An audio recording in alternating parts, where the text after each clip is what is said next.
مجھے ایک صاحب کی کال آئی، بڑی عمر کے تھے، اور ہم ایسی، ہماری جو یہ کرسی ہے نا وہ ایسی ہے کہ ہمیں لوگ آ کے بڑی باتیں بتاتے ہیں اور ہمیں بھی بڑی چیزیں سیکھنے کو ملتی ہیں. کہ وہ کہتے ہیں کہ میں نے 60 سال کی عمر تک نا قرآن نہیں تھا پڑھا، اور میں ذرا اس طرح میں نے چل لائف گزاری، اور میرا دوستوں کا سرکل تھا، وہاں گپ شپ ہوتی تھی.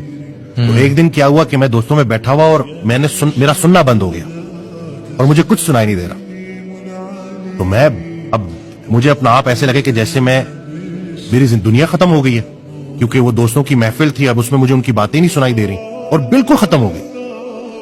تو کہتے ہیں میں پھر، کیونکہ میرے پاس پیسہ بڑا کچھ تھا، باہر ملک سے تھے وہ نا، تو کہتے ہیں کہ میرے پاس پیسہ بڑا تھا، تو میں جب ڈاکٹر کے پاس گیا، ڈاکٹر نے مجھے لا علاج ڈکلیئر کر دیا. جب انسان اس پوزیشن میں پہنچتا ہے تو پھر اس کو اللہ یاد آتا ہے. کہتے ہیں میں نے قرآن ترجمے سے پڑھنا شروع کیا، اور پڑھتے پڑھتے پڑھتے میں اس میں اتنا انوالو ہو گیا کہ کچھ ہی عرصے بعد میری ہیئرنگ واپس آ گئی.